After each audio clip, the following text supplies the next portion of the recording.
Big Boss Kannada season 12ರ ಮೊಟ್ಟ ಮೊದಲ ಫೈನಲಿಸ್ಟ್ ಆಗೋದಕ್ಕೆ 4 ಜನ ಕಂಟೆಂಡರ್ ಆಗಿ ಆಯ್ಕೆ ಆಗಿದ್ರು. ಅದರಲ್ಲಿ ಈ ವಾರದ ಕ್ಯಾಪ್ಟನ್ ಆಗಿದ್ದಂತಹ ಧನುಷ್ ಗೌಡ್ ಅವರು ನೇರವಾಗಿ ಆಯ್ಕೆ ಆಗಿದ್ರೆ, ಮೊದಲನೇ ಟಾಸ್ಕ್ ಅಲ್ಲಿ ಗೆದ್ದು ಅವರ ತಂಡದಿಂದ ಕಾವ್ಯ, ಶೈವ ಅವರು ಸೆಲೆಕ್ಟ್ ಆಗ್ತಾರೆ ನೆಕ್ಸ್ಟ್ ರೌಂಡಿಗೆ, ಅಥವಾ ಈ ಒಂದು ಟಾಪ್ 6 ಕಂಟೆಂಡರ್ ಆಗೋದಕ್ಕೆ. ಇದಾದ ನಂತರ ಇಲ್ಲಿ ಅಶ್ವಿನಿ ಗೌಡ ಅವರು ಸೆಲೆಕ್ಟ್ ಆಗ್ತಾರೆ, ಹಾಗೇನೆ ಮ್ಯೂಟೆಡ್ ರಘು ಇವರು ಕೂಡ ಸೆಲೆಕ್ಟ್ ಆಗಿದ್ದಾರೆ. ಈ 4 ಜನ ಕೂಡ ಇವಾಗ ಮೊದಲ ಫೈನಲಿಸ್ಟ್ ಆಗುವಂತಹ ರೇಸ್ ಅಲ್ಲಿ ಸೆಲೆಕ್ಟ್ ಆಗಿದ್ದು, ಬಿಗ್ ಬಾಸ್ ಇವಾಗ ಒಂದು ಹೊಸ ಟಾಸ್ಕ್ ಅನ್ನ ಕೊಡ್ತಾರೆ.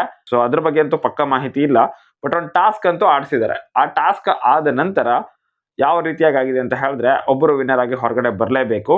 ಸೊ ಎಕ್ಸ್ಪೆಕ್ಟೇಷನ್ ಇದ್ದಿದ್ದು ಯಾವುದೊಂದು ಫಿಸಿಕಲ್ ಟಾಸ್ಕ್ ಅಂತ ಬಂದ್ರೆ 100% ಅಲ್ಲಿ ಧನುಷ್ ಅವ್ರು ವಿನ್ ಆಗ್ತಾರೆ ಅನ್ನೋದನ್ನ ನಾನು ನಿನ್ನೆ ಪ್ರಿಡಿಕ್ಟ್ ಕೂಡ ಮಾಡಿದ್ದೆ. ಹಾಗೇನೆ ಏನಾದರೂ ಫೇವರ್ ಆಗುವಂತಹ ಗೇಮ್ಗಳು ಕೊಡೋದಾದ್ರೆ ಕಾವ್ಯ ಮತ್ತೆ ಅಶ್ವಿನಿ ಅವರಿಗೆ ಸ್ವಲ್ಪ ಫೇವರ್ ಆಗೋ ರೀತಿಯಲ್ಲಿ ಗೇಮ್ಗಳನ್ನ ಕೊಡಬಹುದು ಅನ್ನುವಂತಹ ಎಕ್ಸ್ಪೆಕ್ಟೇಷನ್ ಕೂಡ ಇತ್ತು. ಸೊ ಇವಾಗ ಒಂದು ಟಾಸ್ಕ್ ಅನ್ನ ಕೊಟ್ಟಿದ್ದಾರೆ. ಆ ಟಾಸ್ಕ್ ಯಾವುದು ಅಂತ ಗೊತ್ತಾಗಿಲ್ಲ, ಬಟ್ ವಿನ್ನರ್ ಅಂತೂ ಧನುಷ್ ಗೌಡ ಅವರು ಆಗಿದ್ದಾರೆ ಅಂತ ಅಪ್ಡೇಟ್ ಸಿಗ್ತಾ ಇದೆ. ಸೊ ಧನುಷ್ ಗೌಡ ಅವರು ಈ ಒಂದು ಟಾಸ್ಕ್ ನ ವಿನ್ನರ್ ಆಗಿರೋದ್ರಿಂದ ಬಿಗ್ ಬಾಸ್ ಕನ್ನಡ ಸೀಸನ್ 12ರ ಮೊಟ್ಟ ಮೊದಲ ಸ್ಪರ್ಧಿ ಇವರೇನೆ ಆಗ್ತಾರೆ. ಅಂದ್ರೆ ಬಿಗ್ ಬಾಸ್ ಕನ್ನಡ ಸೀಸನ್ 12ರ ಫಿನಾಲೆ ಎಂಟರ್ ಆದಂತಹ ಮೊಟ್ಟ ಮೊದಲ ಸ್ಪರ್ಧಿ ಧನುಷ್ ಗೌಡ ಅವರೇನೆ ಆಗ್ತಾರೆ.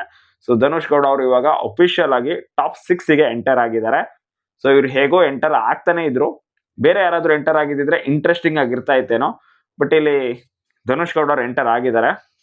ಒಳ್ಳೆಯ ಡಿಸರ್ವಿಂಗ್ ಅಂತ ಅನ್ಸುತ್ತೆ. ಟಾಪ್ 6 ಅಲ್ಲಿ ಅಂತೂ ಡಿಸರ್ವಿಂಗ್ ಇದ್ದಾರೆ, ಅದಕ್ಕೂ ಮೇಲೆ ಗೊತ್ತಿಲ್ಲ. ಯಾಕಂತಂದ್ರೆ ಅವ್ರು ಟಾಸ್ಕ್ ಅಂತ ಬಂದ್ರೆ ಮಾತ್ರ ಶೈನ್ ಆಗ್ತಾರೆ ನಾನು ನೋಡಿರೋ ಪ್ರಕಾರ.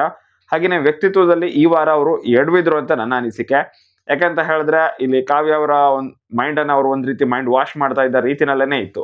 ಅವಶ್ಯಕತೆ ಇಲ್ದಿರುವಂತಹ ವಿಷಯ ಇವರಿಗದು. ಸೊ ಅದರಲ್ಲಿ ಸ್ವಲ್ಪ ಮೂಗ್ ತೋರಿಸಿ ಕಾವ್ಯಳ ಒಂದು ಗೇಮ್ ಅನ್ನ ಹಾಳು ಮಾಡೋ ಪ್ರಯತ್ನ ಅನ್ನೋ ರೀತಿನಲ್ಲೇನೆ ನನಗನ್ಸಿದ್ದು. ಸೊ ಅದ್ರ ಬಗ್ಗೆ ಡೀಟೇಲ್ ಆಗಿ ಮುಂದಿನ ವಿಡಿಯೋದಲ್ಲಿ ಮಾತಾಡೋಣ. ಸದ್ಯಕ್ಕಂತೂ ಈ ರೀತಿಯಾಗಿ ಆಗಿರುವಂತದ್ದು, ಧನುಷ್ ಅವರು ಫೈನಲಿಸ್ಟ್ ಆಗಿದ್ದಾರೆ. ಟಾಪ್ 6ಗೆ ಇವರು ಅಫಿಷಿಯಲ್ ಆಗಿ ಎಂಟರ್ ಆಗಿದ್ದಾರೆ.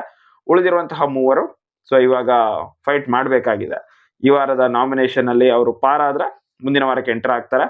ಸೊ ಅಲ್ಲಿ ಏನಾಗುತ್ತೆ ಅನ್ನೋದನ್ನ ಕಾದು ನೋಡೋಣ. ಸೊ ಇದಿಷ್ಟು ಅಪ್ಡೇಟ್ ಆಗಿತ್ತು. ಇನ್ನು ಕೂಡ ಕೆಲವೊಂದಿಷ್ಟು ಅಪ್ಡೇಟ್ಗಳು ಬರೋದಿದ್ದಾವೆ.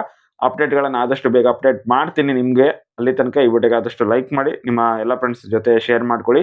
ಧನುಷ್ ಅವರು ಫೈನಲಿಸ್ಟ್ ಆಗಿರೋದು ನಿಮ್ಗೆ ಖುಷಿ ಆಯ್ತಾ ಅಥವಾ ಇಲ್ವಾ? ಬೇರೆ ಯಾರಾದರೂ ಫೈನಲಿಸ್ಟ್ ಆಗಬೇಕಾಗಿತ್ತಾ? ನಿಮ್ಮ ಒಪಿನಿಯನ್ ಅನ್ನ ನೀವು ಕಮೆಂಟ್ ಬಾಕ್ಸಲ್ಲಿ ಕಮೆಂಟ್ ಮಾಡಿ. Thank you so much for watching. Bye.